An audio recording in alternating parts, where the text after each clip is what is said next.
कौसानी से बद्रीनाथ का सीधा रास्ता है, परंतु उस समय बीच में पहाड़ और बर्फ थे, किसी प्रकार की पगडंडी या रास्ता नहीं था। कौसानी से लगभग 12 दिन बाद हम तोरा गांव पहुंचे। यह गांव प्रकृति के बीचों बीच अत्यधिक भव्य और आनंदयुक्त है। ऐसा लगता है जैसे विश्व की प्रकृति यहीं सिमटकर आ गई हो।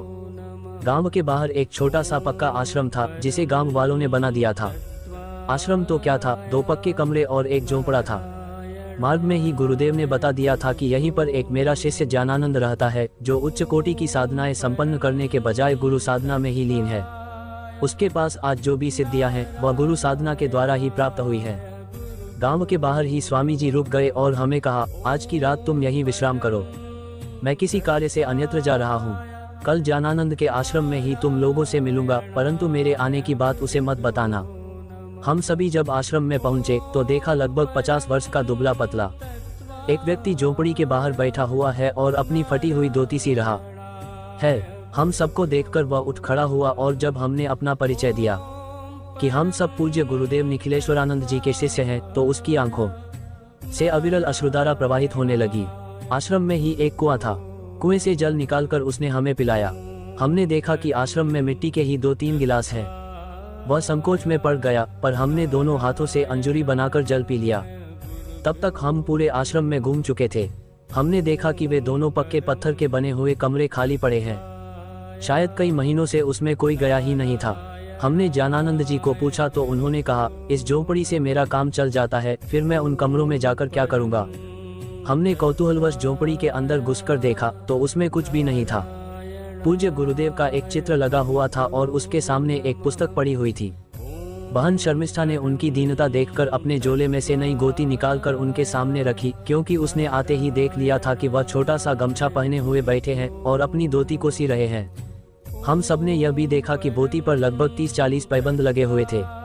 नई धोती को देखकर ज्ञानानंद ने वापस लौटा दी और कहा, इस धोती से मेरा काम चल रहा है, फिर नई धोती को लेकर क्या करूं? मुझे इसकी आवश्यकता नहीं है। उसी दिन शाम को चर्चा काली पर चल पड़ी। ज्ञानानंद ने कहा, सभी महाविद्याएं सही हैं, परंतु उनका मंत्र जप करना या उन्हें सिद्ध करना जरूरी क्यों है? जब हमारे पास गुरु मंत्र है, फिर दूसरे देवी देवताओं को सिद्ध करने से क्या हो जाएगा? बाद में हमें मालूम पड़ा कि ज्ञानानंद को भगवान शंकर ने प्रत्यक्ष दर्शन दिए थे और पूछा था, तेरी जो इच्छा हो तू मांग सकता है। ज्ञानानंद ने हाथ जोड़कर कहा, आप अपने आप को शंकर कह रहे हैं तो अवश्य होंगे ही। आप मेरी कुटिया पर पधारे हैं, यह मेरा सौभाग्य है, पर न तो मैं आपसे परिचित हूँ और न परिचित होने की आवश्यकता अनुभव कर रहा हूँ।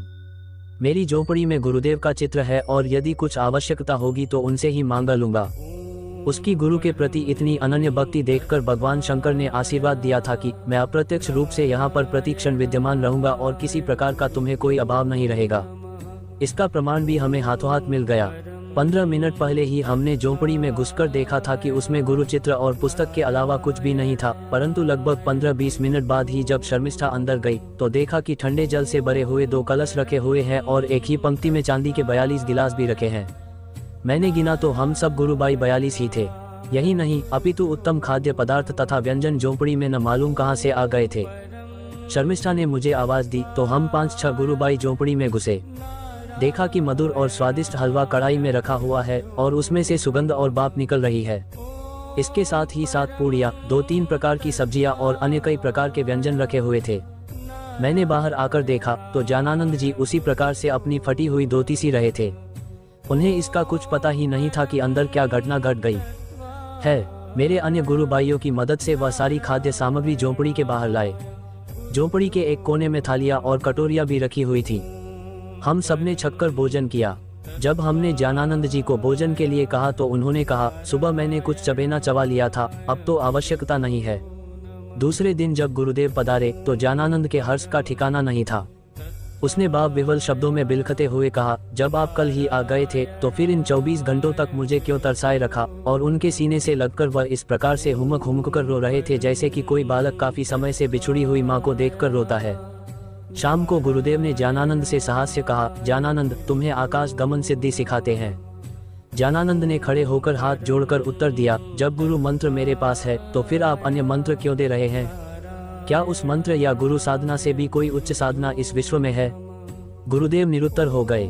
हम लगभग 3-4 दिन वहाँ रहे और इन 3-4 दिनों में हमने देखा कि हम जिस वस्तु या पदार्थ की इच्छा करते थे वह पदार्थ झोंपड़ी में स्वतः मिल जाता है। ऐसा लगता था जैसे किसी कल्पवृक्ष के नीचे वह झोंपड़ी बनी हुई हो। अत्यंत सामान्य और सरल जीवन बिताने वाले स्वामी ज्ञानानंद ने केवल गुरु मंत्र के सहारे ही 18 प्रकार की सिद्धियां प्राप्त कर ली थी और यह पहला उदाहरण है कि केवल गुरु मंत्र के सहारे ही स्वामी ज्ञानानंद सिद्धाश्रम में पहुंच गए थे और आज वे उसके श्रेष्ठ